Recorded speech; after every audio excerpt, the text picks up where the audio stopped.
Pardon me, is everything all right? No, it's not. We only had 2 bells to go, but she just had to go and spoil things. I'm afraid I don't follow. Who spoiled things? Also, what bells? Professor Black ordered Mr. Moon to take down the bells in the bell tower. Said they were giving him a headache. Those bells are a part of Hogwarts. I wasn't about to let that happen. So, I asked my friend Adelaide to help me put them back. We've always been a duo of sorts, Adelaide and Evangeline. Addie and Evie. Anyway, it was going swimmingly until Black started asking questions. Then she wasn't comfortable with our rule breaking. Now I'm stuck, unable to tell which bell goes where. Is it really that important that the bells go back up? Is it really that important? They're part of the school's history. Those bells likely told a young Merlin that he was running late to Charms, or called Ignatia Wildsmith to dinner. We can't simply fiddle with history. We're meant to be its stewards.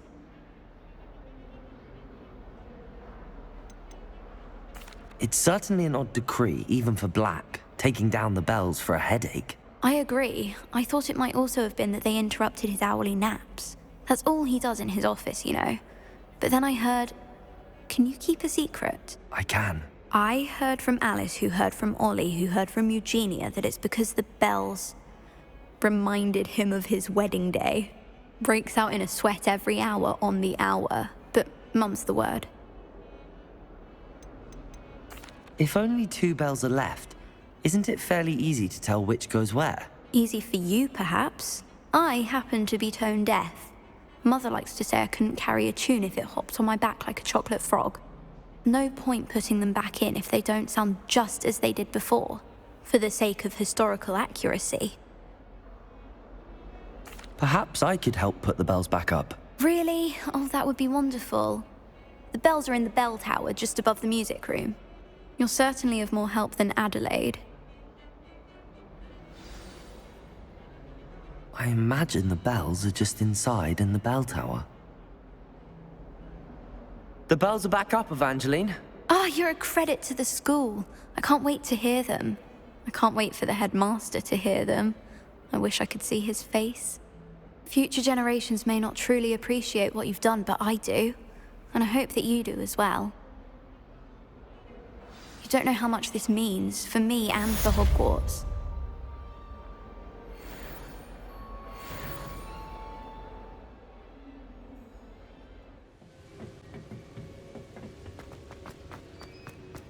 Welcome back.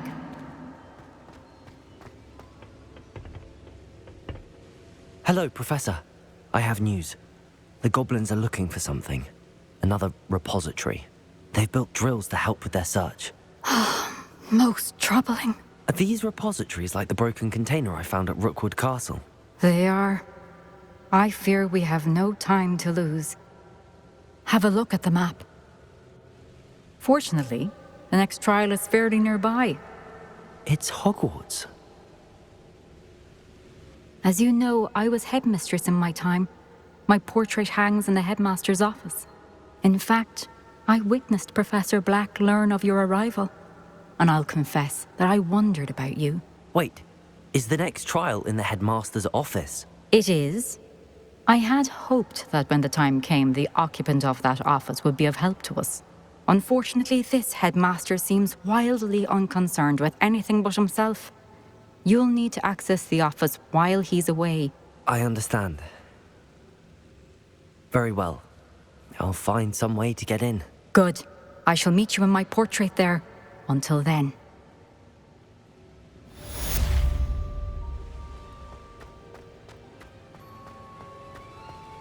How will I gain access to the headmaster's office? Perhaps Professor Fig will know what to do.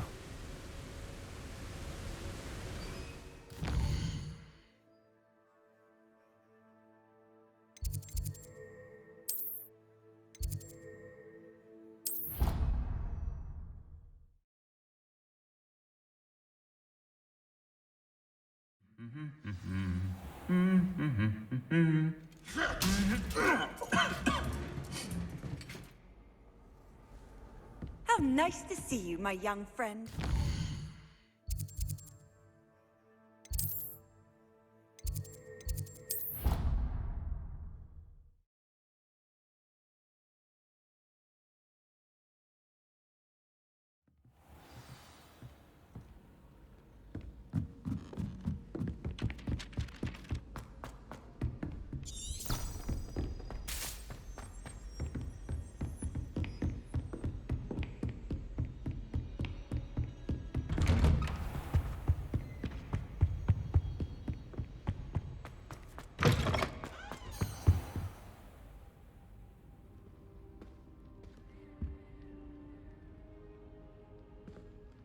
Now here, Professor Fig, the Keepers have shown me where the next trial is. Has something changed? Lodgok and I have learned that the goblins are searching for another repository, like the one we saw at Rookwood Castle.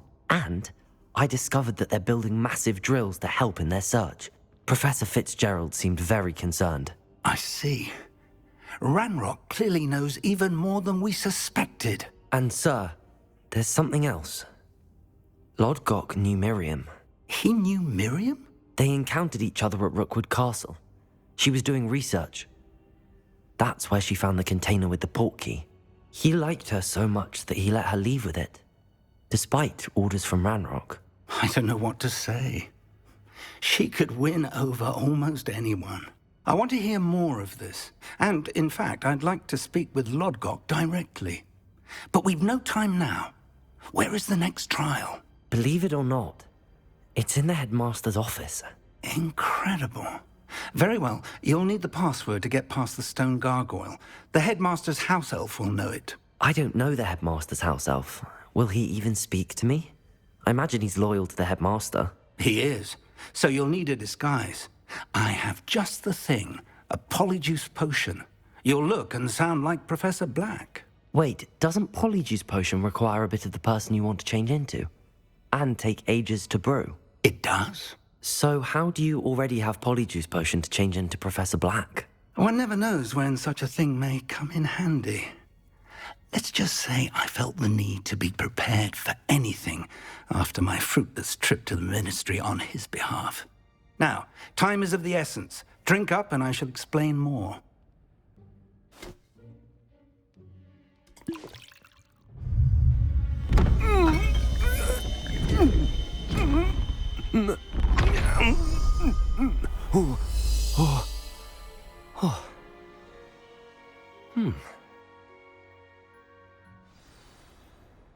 How do you feel?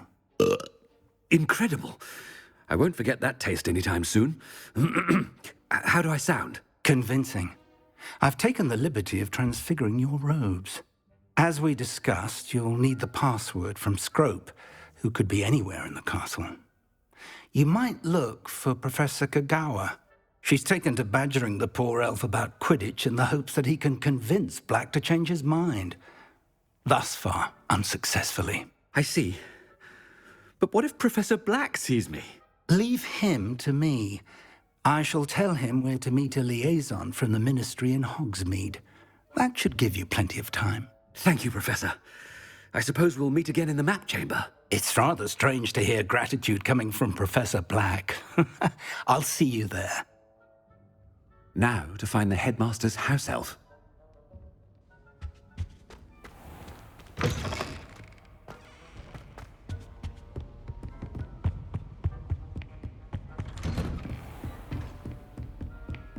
Do you have a moment, Professor? Professor, I was hoping to catch you.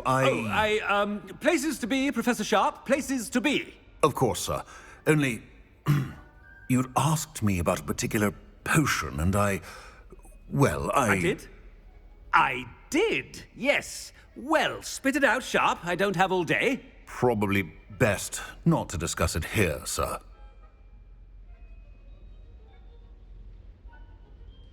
I assure you, Sharp, you may speak freely. Very well.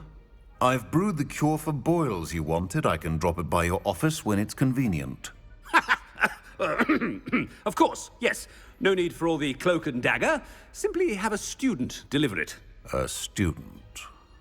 Very well, sir, if you insist. I do. And thank you, Sharp. I just hope you've brewed enough for all my boils. Now, to determine which student gets this rather unenviable... If you must speak with me, consult my secretaries or what have you. Now move along. You call that a shine on those boots? Do better. What could the headmaster want? Gareth! Mr. Weasley, what are you doing here? Don't you have, somewhere to be? Oh, Professor, yes, of course. All sorts of places I'd rather be right now. Do you need something from me? I'm looking for my house elf. Surely you've seen him? Ah, the little one-eared fellow. I saw him heading to the Great Hall moments ago, muttering on about your, sterling graces, sir. I am watching you, Mr. Weasley.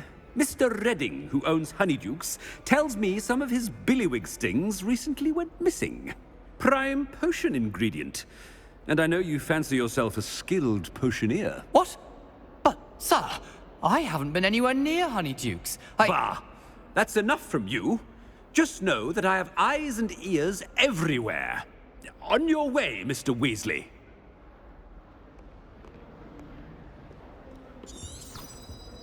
Well, there's one for my diary.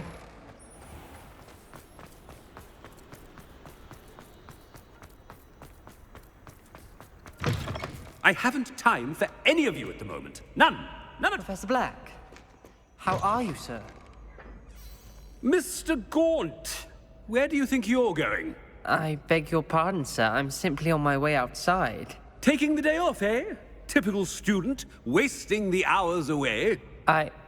I have to write 20 inches on Dittany and its uses. Was heading to the greenhouse. Ah, yes. Mixed with bubo tuber pus makes a fine mustache paste. Yes, mustache paste. I find. Are you feeling all right, sir? You don't seem yourself. I assure you I am quite healthy, Gaunt. If I need a medical diagnosis, I shall head to St. Mungo's. Something is very wrong with Professor Black. Dittany and Pubertuber parts. Massage paste.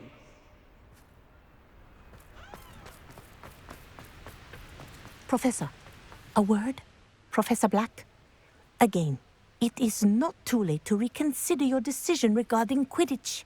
We could still have trials and a somewhat shortened season. It would be better than none at all. But the injury, Madam Kogawa. Professor, more than one student has taken a bludger to the head on our pitch. I dare say it knocked some sense into them. And they're fine now. The fact that it happened to be a pureblood, well, that's no reason to... What nonsense! That you would trivialize the health of a student over a silly game. A silly game? You are quite impossible sometimes. Sir, I've a good mind to write to the Department of Magical Games and Sports at the Ministry about you. Good idea. I can even provide the parchment should you need it. Now, where is my elf? Parchment? Very well, I will, and with pleasure. And I spotted Scrope in the Great Hall. Seems to be avoiding me. I wonder why. Good day, Madam Kogawa.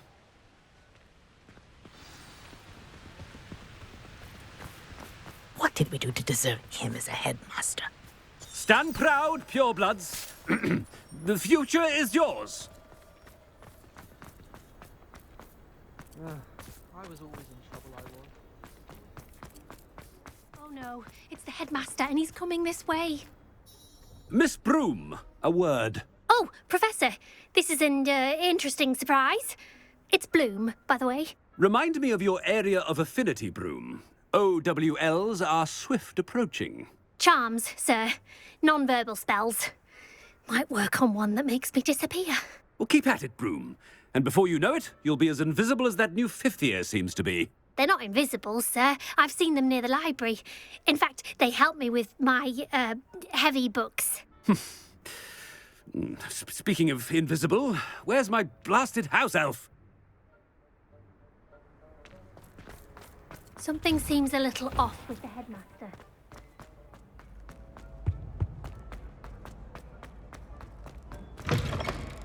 When I witnessed what passes for magic in these halls, I simply mourn for the future of the wizarding world. Professor, I need to speak to you. Hello, Professor Black. Ah, Professor Weasley. How delightful to see you. Sir? Since I have you here, I wonder if I might, speak with you about Professor Fig. Oh, very well. I've decided to give him a bit more, leeway with his time. Leeway, Professor? Are you sure that's wise? I confess I do worry for his students. He's rarely here as it is.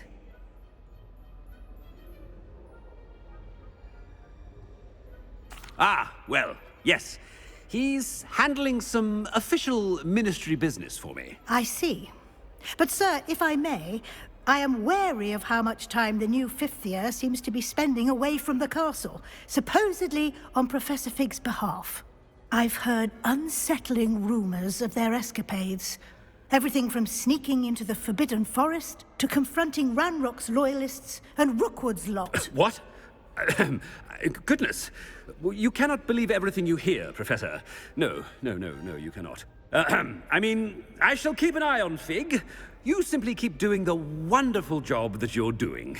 Simply wonderful. Thank you. But I'm happy to look into... Good. That'll be all, Weasley. I mean, Professor Weasley. Good day. A wonderful job. Leeway for Professor Fig? I shall never understand that much. That ought to give Professor Fig some breathing room. Wait until Master sees what a wonderful job Scrope is doing. Ahem! Attention, Scrope! Oh, greetings, Master. Remind me of the password to my office. Oh, but Master made Scrope swear never to tell anyone, even Master himself. How dare you question me? I've a mind to give you a matching set of ears. Yes, sir. Of course, sir. Scrope begs forgiveness. It is the Black family motto, Master. Right. Of course. Master does remember it.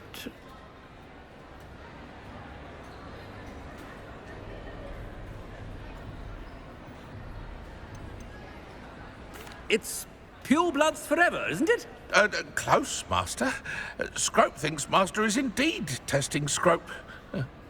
It is always pure. Obviously. And, of course, as Master knows, in French. Yes, of course. I order you to pronounce it for me. Oh, but Master knows that Scrope's French is most pitiful. Oh, very well. Toujours pur. Ha! Thank you. Never speak of this conversation with me or anyone else. Of course, sir. Scrope shall try his best to keep out of Master's way. The polyjuice potion's wearing off. I best get out of sight.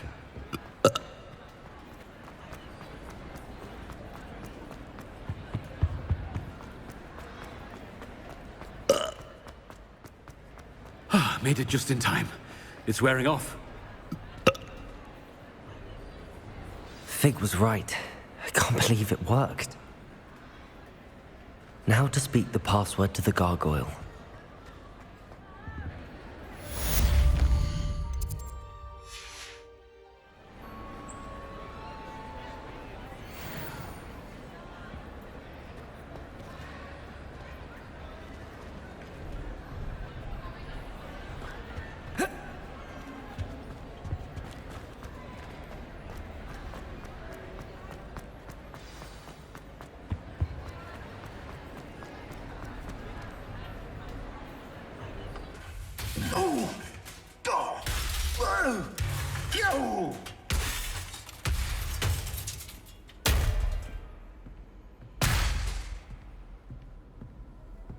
Handy resource indeed, your field guide.